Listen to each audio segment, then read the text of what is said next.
Good morning, student. Yesterday I completed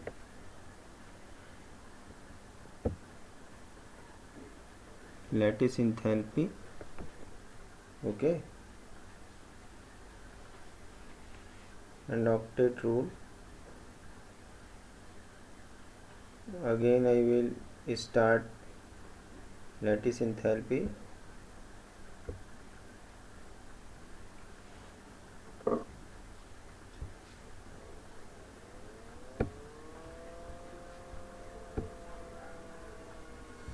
What is lattice enthalpy, student?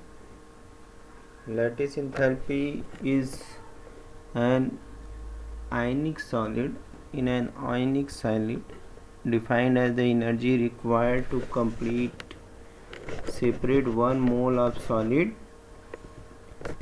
ionic compound into the gaseous constituent. Okay, means to say that if we have to break a lattice of 1 mole of solid, then energy required is known as lattice enthalpy. 1 mole solid के lattice को ionic solid के lattice को break करने के लिए जो energy required होती है that is known as lattice enthalpy. For example, you can see here lattice enthalpy of NaCl. What is this? Is 788 kilojoule per mole. This means 788 kilojoule of energy is required to separate 1 mole of solid, 1 mole of solid NaCl, okay, into 1 mole of Na plus and 1 mole of Cl minus. okay, 1 mole NaCl की जो lattice enthalpy होती है 788 kilo joule पर मोल होती है.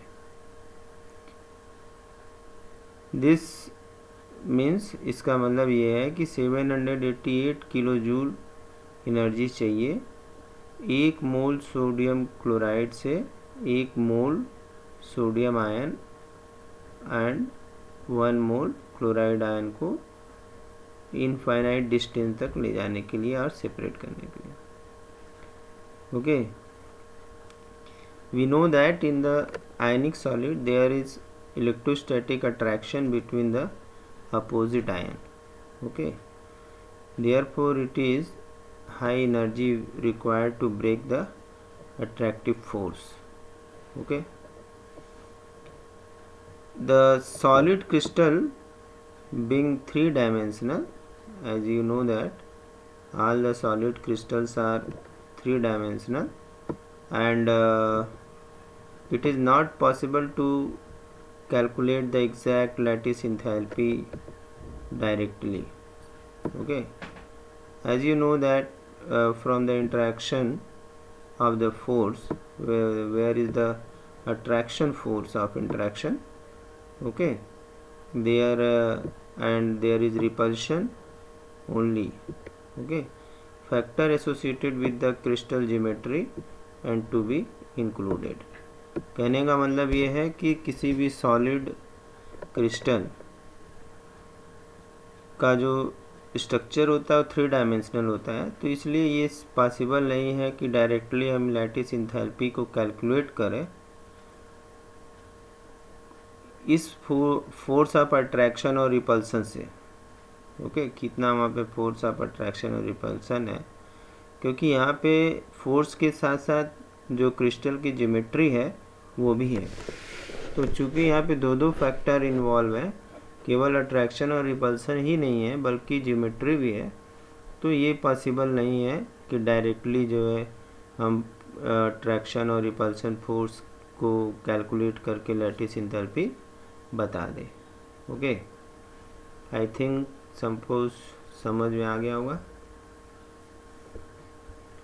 Next is the bond parameter. Now we will study here bond parameter. Okay, bond parameter is the parameter to calculate the bond length of the any two atoms distance. Bond length is nothing, it is the distance between two nuclei of the two bonded atoms in a molecule. Okay, there are so many bond parameter. One is the bond length, bond angle. This is the parameter of the bond. Okay, first of all we will see here the bond parameter. First bond parameter is the bond length, and as you know that it is defined as the equilibrium distance between the nuclei of two bonded atoms of a molecule. ये एक distance होती है दो nuclei के बीच में, दो atom के एक मॉलिक्यूल के अंदर. ओके, इसको हम मेज़र करने के लिए क्या क्या इंस्ट्रूमेंट यूज़ करते हैं. एक तो स्पेक्ट्रोस्कोप है, दूसरा एक्सरे डिफ्रैक्शन है, एंड तीसरा इलेक्ट्रॉन डिफ्रैक्शन टेक्निक्स है, about which you will study in higher classes. Okay, बाकी चीज़ें, ये सारी चीज़ें हम लोग हायर क्लासेस में पढ़ते हैं बॉन्ड डिस्टेंस निकालने के लिए, बॉन्ड लेंथ निकालने के लिए. ओके, यहाँ पे अगर हम कोवेलेंट रेडियस को ले लें, अगर हमें कोवेलेंट बॉन्ड की डिस्टेंस पता करनी है, कोवेलेंट बॉन्ड निकालना है, मेज़र करना है, तो हमें क्या देखना पड़ेगा, उसका कोवेलेंट रेडियाई देखना पड़ेगा. और रेडियस के बारे में हमने पहले बता दिया है कि what is radius. It is the distance of outer most electron from the nucleus in the covalently bonded atom, or you can say half of the bond length. Half of the covalent bond is known as covalent radius. You can see here, this is the covalent radius 99 pm. Okay, this one is the bond length, this is the bond length, and this one is the bond radius. This is the bond radius and this one is the bond length. Okay, I hope समझ में आ गया होगा. Next हम देखते हैं कुछ और भी रेडियस होते हैं. वंडरवाल रेडियस होती है, आयनिक रेडियस होती है. तो ये रेडियस हमें बताइए.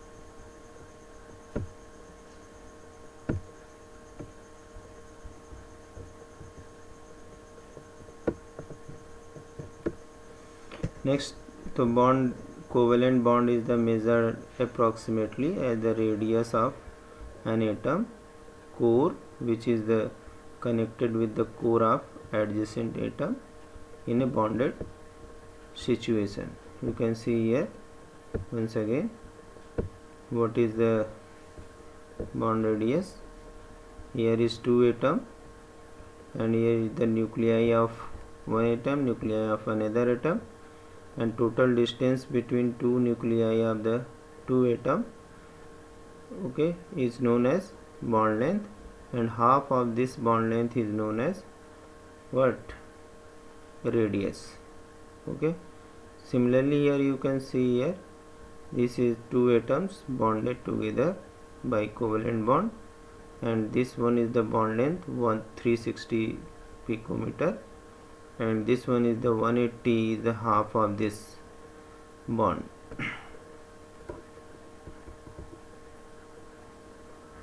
You can see here clearly these are the two atoms and nucleus of this one is this. Okay, and distance between these two nuclei is the bond length, and half distance from the core. You see here distance from the core to the center. This one is the center and this one is the core, is the radius of one atom, and distance of this core to this center is the radius of another. Okay, covalent bond in the same molecule you can see. Okay, van der Waals radius is what? It is the overall. Okay, it is the van der Waals radius is present the overall size of the atom because it exists in the gaseous atom, and in the molecules, so the distance of the bond length van der Waals bond radius is more.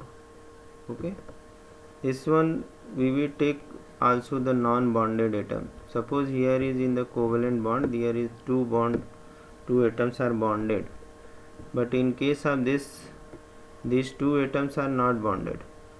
This one is this radius is known as van der Waals radius. Okay, this one is the van der Waals radius.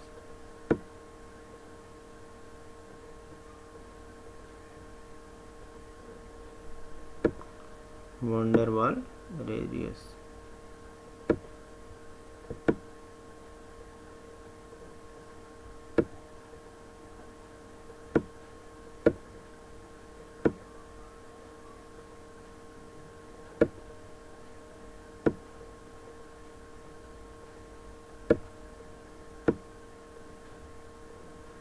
Van der Waals radius.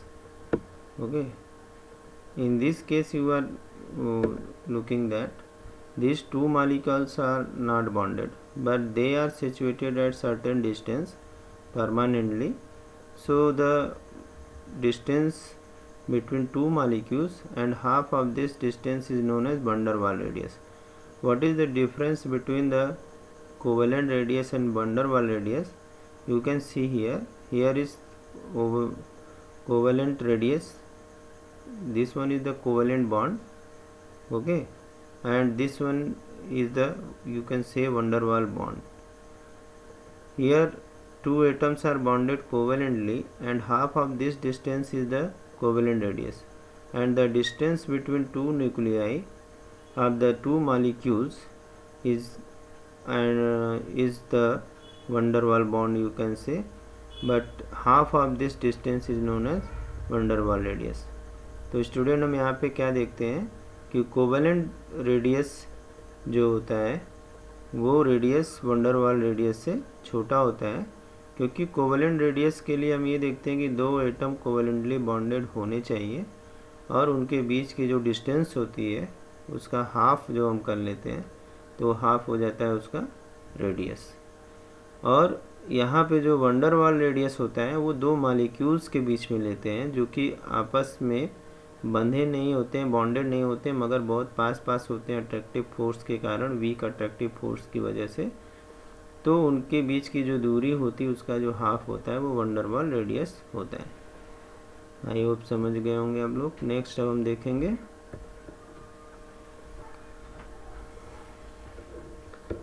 Next parameter is the bond angle. You can see here the different type of the bond length. Here is the single bond between oxygen and hydrogen, okay, which is 96 picometer, and here single bond between carbon and hydrogen is 107 picometer, and here nitrogen and oxygen, it depends upon the electronegativity and force between these two, 136. As the difference is changing, the difference of electronegativity is changing, there is the bond length is also changing. carbon and oxygen is 143, carbon and nitrogen is 143, and carbon is the 147. This means there is a repulsion more than attraction, therefore carbon bond length is more. But due to the double bond formation, it is 121 in the carbon oxygen, and nitrogen oxygen is 122, and carbon double bond is 133, carbon nitrogen triple bond is 138, and carbon nitrogen triple bond length is 116, and carbon triple bond is the what? It is 120. What is the reason behind this? You can imagine yourself. What are the nature of these atoms? Okay. What is the difference of electronegativity between these? Okay. Next is the parameter is the bond angle. What is the bond angle? Bond angle, it is the angle between two bonded or two covalent bonds. Okay, it is defined as the angle between the orbitals, containing electron pair, bonding electron pair around the central atom. Okay, around the central atom in molecules or complex ion. It means here is the hydrogen and its electron is covalently bonded with oxygen. Okay, this is the bond length, covalent bond, and this oxygen is also covalently bonded with this one. There is the two orbitals covalently bonded, and the angle between these two is the bond angle. Here is the bond angle is 104.5 degree. Okay, this is the bond angle. Bond angle is expressed in the degree, as you know that angle is expressed in degree. Okay, and it is experimentally determined by the spectroscopic method. In case of chemical bonding, always spectroscope is used to measure.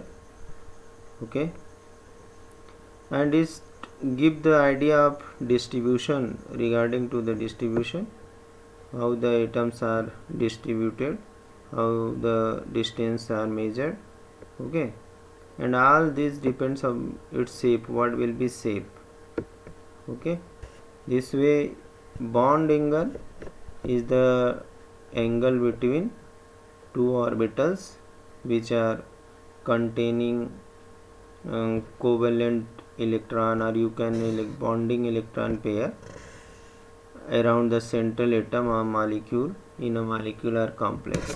एक complex या molecule के अंदर जो central atom होता है उसके दोनों तरफ जो बॉन्डिंग इलेक्ट्रॉन पेयर्स होते हैं उनके बीच का जो एंगल होता है उसको हम कहते हैं बॉन्ड एंगल, और ये बॉन्ड एंगल को डिग्री में एक्सप्रेस करते हैं और स्पेक्ट्रोस्कोपिक मेथड से ये डिटरमाइन करते हैं। इस बॉन्ड एंगल से मॉलिक्यूल के शेप के बारे में भी आइडिया मिलता है और किस तरह का डिस्ट्रीब्यूशन है ऑर्बिटल का सेंट्रल मेटल के चारों तरफ, सेंट्रल एटम के चारों तरफ इन द मॉलिक्यूल या कॉम्प्लेक्स आयन, तो ये हमें बॉन्ड एंगल से पता लगता है।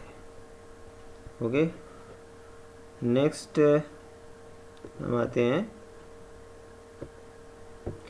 Bond enthalpy. What is bond enthalpy? Okay, bond enthalpy, it is defined as the amount of energy. It is defined as amount of energy. Where is enthalpy means energy, amount of energy required to break 1 mole, amount of energy required to break 1 mole of the bond of particular type, 1 mole of bonds of a particular type. Okay, between the two atoms. In the gaseous state. कहने का मतलब है कि gaseous state में दो atoms अगर molecule के अंदर हैं तो उन मॉलिक्यूल्स के बॉन्ड को ब्रेक करने के लिए जितना हमें एनर्जी चाहिए that is called bond enthalpy. And bond enthalpy is measured in the what kilojoule per mole. It is measured in kilojoule per mole. Once again you can see here amount of energy required to break 1 mole of bonds of a particular type between two atoms in a gaseous state, and unit of bond enthalpy is kilojoule per mole. For example, you can see here hydrogen bond enthalpy is what? Bond enthalpy is 435.8 kilojoule per mole. It means 435.8 kilojoule energy is required to break the hydrogen bond between hydrogen. Okay. Similarly, you can see, take the example of the oxygen atom. You can take example of the oxygen atom molecule, and nitrogen molecule. What is the condition? Here is the bond enthalpy is 498 kilojoule. It means this much of energy is required to break the bond between oxygen. This one you see here is the double bond, and between hydrogen there was only single bond. Why it is bond enthalpy is here more than single bond? Here is a triple bond between the nitrogen atom, therefore here is the bond enthalpy is this much, 946.0 kilojoule per mole. Okay, this is important, that larger the bond dissociation enthalpy, stronger will be the bond. This is the main point you have to note, that larger the bond dissociation enthalpy, stronger will be bond. You can see here what is going on.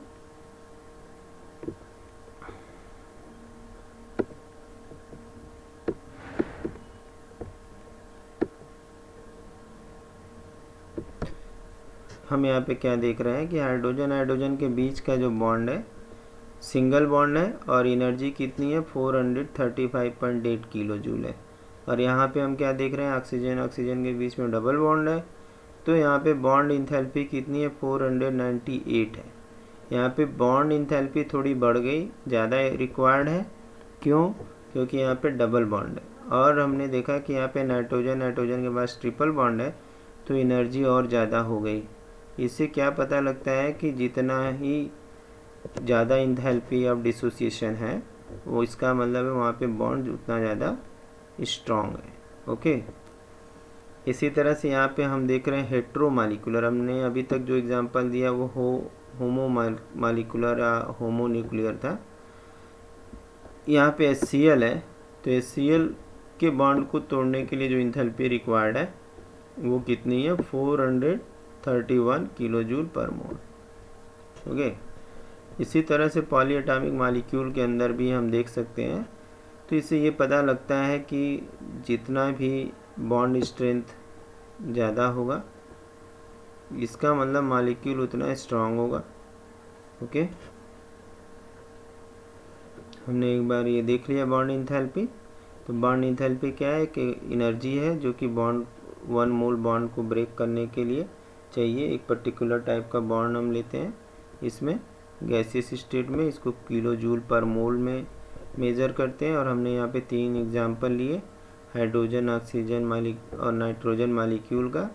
और हमने देखा कि जहाँ पे जितने ज़्यादा bond थे वहाँ पे स्ट्रॉन्गनेस ज़्यादा थी, वहाँ पे ज़्यादा एनर्जी चाहिए थी, वो बॉन्ड स्ट्रॉन्ग है। तो हम यहाँ से ये पता लगता है कि सिंगल बॉन्ड से ज़्यादा मजबूत होता है डबल बॉन्ड, और डबल बॉन्ड से ज़्यादा मजबूत होता है ट्रिपल बॉन्ड। तो इस तरह से कह सकते हैं कि हम बॉन्ड स्ट्रेंथ को पता कर सकते हैं एनर्जी के थ्रू। अगर हमें एनर्जी पता है तो हमें पता कर सकते हैं कि बॉन्ड कैसा है। ओके,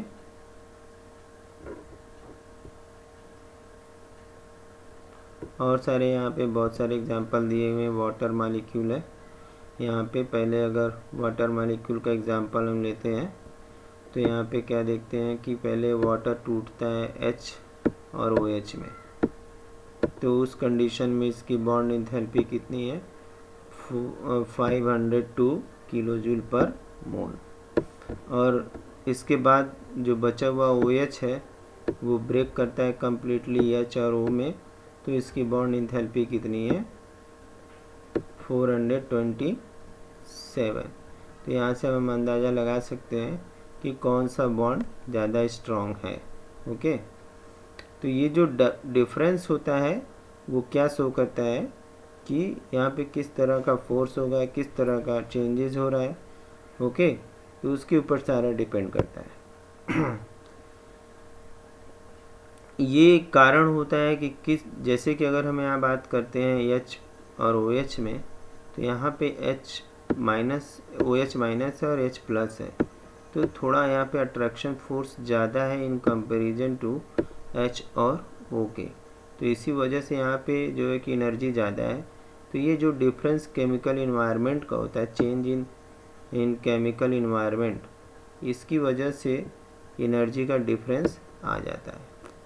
ठीक है, तो यहाँ पे अगर मल्टीपल बॉन्डेज अगर आ गए, बहुत सारे बॉन्ड आ गए, जैसे यहाँ पे एग्जांपल के रूप में हम देख रहे हैं यहाँ पे C2H5OH, तो C2H5OH में जो है देखेंगे दो तरह के बॉन्ड होंगे। एक तो बॉन्ड OH बॉन्ड टूटेगा, पहले से इधर OC, यहाँ पे कार्बन एग्जांपल अगर हम स्ट्रक्चर की फॉर्म में देखें तो यहाँ पे एक कार्बन ये हो गया, एक कार्बन ये हो गया, उसके बाद यहाँ पे OH है।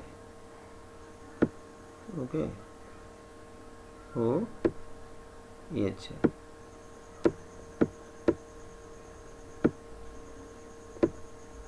तो अब यहाँ पे बॉन्ड का जो ब्रेकेज होगा, तो ढेर सारे बॉन्ड हो गए। अब सारे बॉन्ड का हम क्या करेंगे, एवरेज निकालेंगे। एवरेज निकाल करके उसे हम कैलकुलेट करेंगे।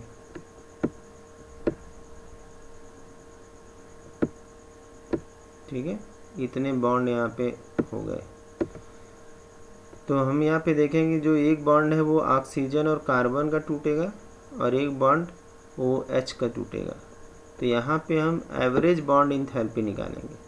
एग्जांपल हम यहाँ वाटर का ही लेते हैं।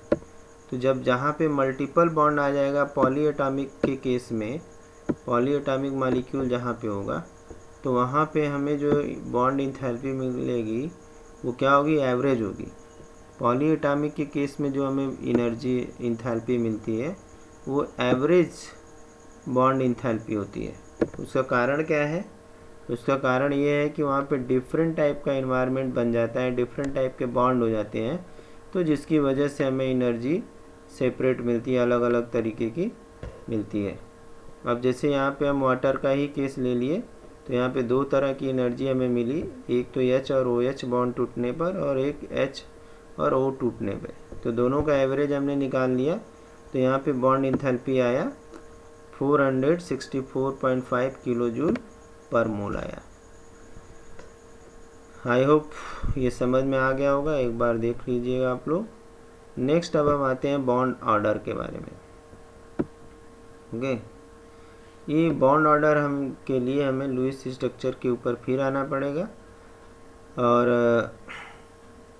वहाँ पे हमने देखा कि बॉन्ड ऑर्डर क्या होता है। Bond order is the number of bonds between two atoms. Simply you can say bond order is the number of bonds between two atoms in a molecule. Okay, for example you can see here what is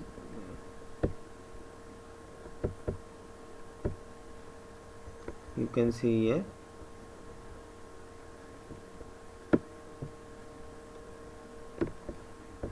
in case of hydrogen there is single bond, therefore bond order is 1.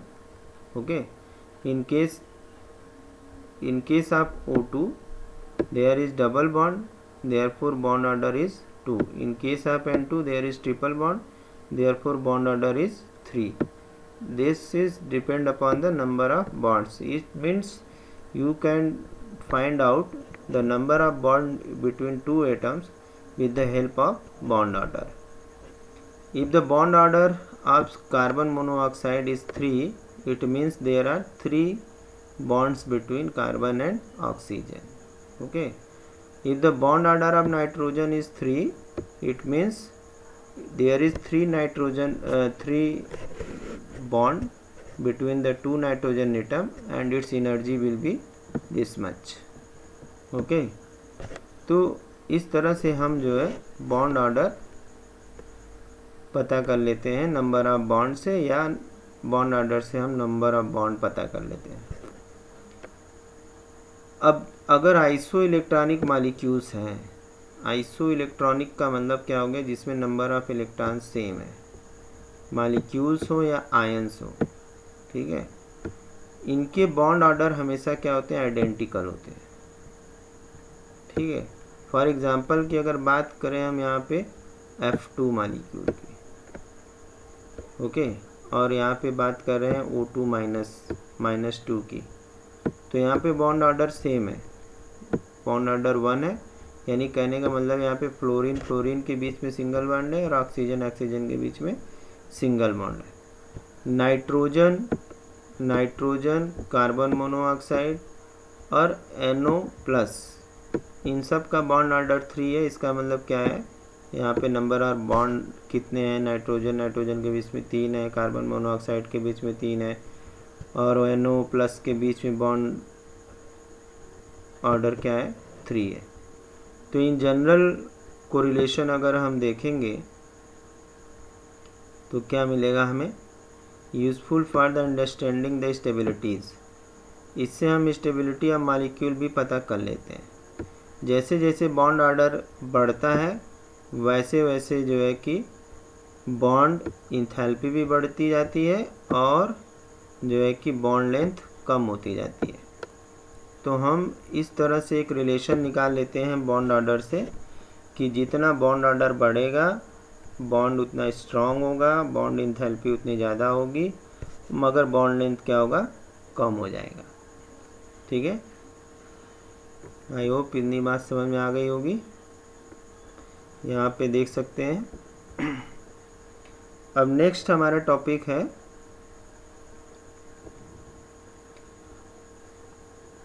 Resonance.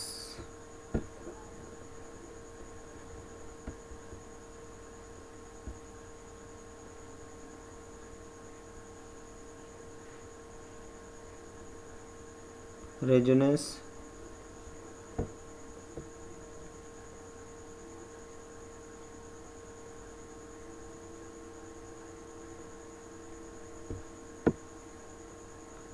हमारा अगला topic है, resonance structure. इसमें थोड़ा सा हम discuss कर लेंगे कि रेजोनेंस होता क्या है. Resonance structures are those structures of a single molecule which have number of arrangement. Means you can say that one molecule, if a molecule have two different structure and their real structure cannot be established, okay, then the real structure exists between the two structure. Here we will see the example of O3. Okay, here is O3. You can see here is one single bond between one oxygen and here is double bond between two oxygen. This double bond may be this between these two. Okay, and here is the single bond. Now which one is the real structure? You can't say, because one molecule or single molecule can be represented by two structure. Okay, therefore it is impossible to establish real structure of the molecule. You can say real structure exists between these two structure, which may be like this. This type of event is known as resonance, where one molecule have two different structure. You can see here, it means the imaginary structure or resonating structure will exist between these two, and you can say this pi bond is existing between these two oxygens, और you can say 3 oxygens. यहाँ पे देख सकते हैं बच्चों, यहाँ पे एक ही ओजोन के 2 स्ट्रक्चर है, मॉलिक्यूल एक ही है मगर स्ट्रक्चर 2 हैं. इनको हम 2 तरह से रिप्रेजेंट कर सकते हैं. ऐसे में क्या रियल स्ट्रक्चर है, एक्चुअल स्ट्रक्चर क्या है, वो दोनों के बीच में है, जिसे हम इमेजिन कर सकते हैं. इसका मतलब जो ये पाई बॉन्ड है, ये पाई बॉन्ड है, वो तीनों ऑक्सीजन के बीच में इक्वली इस्टेब्लिश है. तो इसको हम रेजोनेंस हाइब्रिड कहते हैं. अब इसके लिए हम लोग कल फिर से एक बार डिटेल में पढ़ेंगे. आप लोग रेजोनेंस पढ़ के आएंगे. और जो बॉन्ड पैरामीटर हमने बताया, एक तो बताया हमने क्या, बॉन्ड लेंथ बताया, बॉन्ड एंगल बताया और बॉन्ड ऑर्डर बताया. इसे आप लोग एक बार देख लीजिएगा. Thank you for watching video.